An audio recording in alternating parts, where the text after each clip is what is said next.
moko na kati ya esanga welisemo solo ya mbangu mbangu. Bonjour, aujourd'hui nous sommes à Paris La Défense et nous avons le plaisir de recevoir deux jeunes entrepreneurs très dynamiques et brillants, Foued et Boubacar. Merci bien. Bonjour Boubacar, comment ça va? Bonjour Foued. Ça va bien? Ça va et toi? Ça va très bien, merci. Écoutez, bienvenue à l'émission Parcours d'entrepreneur et c'est un plaisir pour moi de vous recevoir et merci d'avoir accepté notre invitation. Mais de rien, vous savez que la règle de l'émission Parcours d'entrepreneur voudrait que vous vous présentiez. Donc dans un premier temps, vous allez vous présenter et nous allons parler de votre entreprise, Tutoris. Alors si on parlait un peu de votre parcours personnel, vous êtes jeune, dynamique, vous avez fait des études. Alors, Foued. Moi j'ai d'abord commencé par un baccalauréat économique et social. Donc de là naturellement je m'étais orienté vers tout ce qui était économie. Donc à la fin de mon bac j'ai commencé à rechercher une orientation plutôt vers tout ce qui était commerce et marketing. Donc j'ai fait un DUT en technique de commercialisation. Le DUT qui est le diplôme universitaire technologique. Excellent. Voilà. Donc c'est un diplôme professionnalisant, donc au bout de 2 ans qui est voué directement à rentrer sur le marché du travail avec des compétences vraiment techniques. Donc à savoir ici des compétences commerciales et marketing. Excellent. Donc, moi après un bac scientifique, j'ai décidé d'intégrer une école d'ingénieur en informatique. Ah très bien. Voilà, avec 2 ans de prépa et 3 ans ensuite.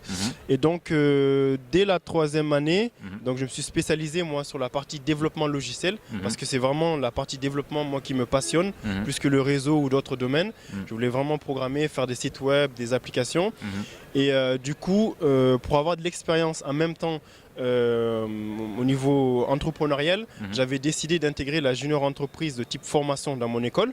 Et dans cette junior entreprise justement, qui est comme un centre de formation en fait, j'ai pu travailler avec une 15aine de personnes. J'étais le président, il y avait un trésorier, secrétaire, RH et également 80 formateurs qu'on devait envoyer donner des formations dans des entreprises comme quand même TF1, Société Générale.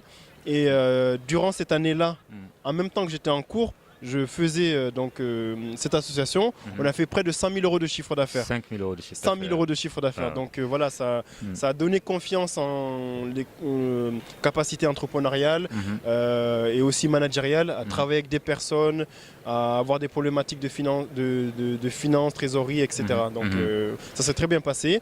Et ensuite, j'ai fait ma dernière année donc, à New York. À Stony Brook où j'ai terminé ma formation d'ingénieur en informatique. Ça c'est très bien ça. Mais d'où est venue cette passion-là pour les sciences commerciales, pour le marketing? Alors c'est vrai que depuis mon enfance, j'aime bien m'amuser à négocier un petit peu avec les amis, à négocier un petit peu avec les parents, tester on va dire des petits scénarios pour voir comment est-ce que les gens réagissent dans certaines situations. Et c'est cette facilité-là pour la communication, la négociation, etc. qui au départ m'a vraiment donné l'envie et la passion de me lancer dans les métiers du commerce naturellement. Excellent. D'où tires-tu cette passion-là pour les technologies de l'information et de la communication? Alors moi cette passion elle me vient depuis l'enfance, c'est-à-dire que je n'ai pas eu la chance d'avoir quelqu'un qui m'ait initié à l'informatique, vraiment sur le côté on va dire technique, programmation, mais par contre dès qu'il y avait un nouvel équipement à la maison, un ordinateur, un DVD, n'importe quoi, s'il y avait un problème, c'est toujours moi qui allais dessus, je passais des heures sur la notice, dès que je pouvais j'allais à la bibliothèque, je surfais sur internet, à l'époque on n'avait pas encore forcément sur internet à la maison, et du coup c'est une passion depuis l'enfance, je ne peux pas vraiment l'expliquer, mais c'est quelque chose que j'aime beaucoup et je ne le vois pas comme du travail, c'est vraiment une passion. C'est beaucoup d'heures en solo, tout seul, en face de l'ordinateur et on s'améliore, on travaille, on apprend des nouvelles choses, surtout avec les nouvelles technologies de l'information, c'est très très changeant. C'est-à-dire qu'à peu près tous les 6 mois, il y a des nouvelles technologies, il y a des nouvelles façons de développer, donc il faut toujours être en continuelle formation. Mais comment justement arrives-tu, en parallèle avec ton entreprise, à rester branché? Parce que c'est pas facile, ça va très très très vite. Tous les 6 mois, il y a peut-être une nouvelle génération de produits qui apparaissent sur le marché. Mais comment arrives-tu à rester branché comme ça? Alors, Moi, comment je fais, c'est très très important. Je suis abonné à énormément de choses. C'est-à-dire que je suis non seulement abonné sur Twitter, où je suis pas mal de personnes. Je fais de la veille tout simplement. Je vois ce qu'ils font, où est-ce qu'ils en sont. Je lis beaucoup. Il faut beaucoup lire. Et à côté de ça, en fait, je participe à ce qu'on appelle, on va dire, des meet-up techniques ou hackathons. C'est des rencontres entre développeurs ou designers, des passionnés, où on va parler justement, on fait ce qu'on appelle des petites présentations, des lightning talks, où on va faire des petites présentations des nouvelles technologies, des méthodes de développement, de ce qu'on a appris, et ça permet de rester dans le coup, d'apprendre des nouvelles choses et surtout d'augmenter son réseau. Excellent. Alors, donc, après le DUT, est-ce que tu intègres le marché du travail? Alors oui, effectivement, après le DUT, donc j'ai intégré directement le marché du travail avec un poste de coordinateur commercial. Donc là, j'ai pu rentrer directement dans le vif du sujet. Donc j'étais commercial au quotidien, j'avais des clients à fidéliser, donc toute une équipe de sous-traitants à mobiliser au quotidien. Donc c'était vraiment un travail très formateur. Donc aussi bien en termes de challenge, parce que se retrouver après les études directement en face des clients, donc entre les études et l'entreprise, c'est pas toujours la même chose. Donc ça a été très formateur et j'ai vraiment beaucoup appris au cours de ces 2 années d'expérience en tant que commercial. Excellent. Mais que retiens-tu de cette expérience-là de commercial? S'il y avait 2 choses qui t'ont le plus, j'allais dire, captivé au cours de cette expérience, ce serait quoi par exemple? Alors ce qui m'a vraiment captivé le plus, on va dire en numéro 1, c'était on va dire le fait de rencontrer des clients vraiment très importants, comme à l'époque donc Orange, EDF ou SFR qui lançaient justement des nouveaux produits sur le marché. Et donc on était face à des multinationales, donc à négocier avec des personnes vraiment haut placées.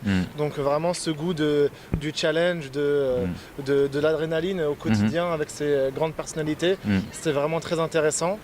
Et on va dire cette deuxième chose qui, je ne sais pas si elle est positive ou négative, mais c'était vraiment le fait de voir moi au quotidien vendre des prestations aux alentours de 200 000, 300 000 euros et puis avoir tout simplement un salaire de salarié au quotidien. Donc c'est vraiment cette prise de conscience là qui m'a vraiment donné envie d'être à mon compte et de générer tout cet argent plutôt pour mon entreprise que pour les autres. Excellent. Mais est-ce que par là aussi, j'ai dire, cette expérience ne t'a-t-elle pas aussi permis de comprendre un peu le rouage, j'allais dire, du marketing, détecter les besoins des clients, etc. Exactement, c'est ce qui aujourd'hui me permet de mieux comprendre le besoin du client, tout simplement à travers les rendez-vous, pouvoir vraiment détecter les besoins spécifiques, pouvoir s'adapter constamment aux évolutions du marché et surtout le marketing qui est vraiment une science vraiment très changeante au quotidien. Donc c'est ce qui me permet aujourd'hui d'être plus à même être à l'écoute du marché, à l'écoute de l'écosystème du marketing qui me permet aujourd'hui de mettre en place toutes ces stratégies au quotidien dans Tutoris. Alors maintenant que tu es ingénieur, tu as démarré ton entreprise, est-ce qu'on pourrait dire mission accomplie?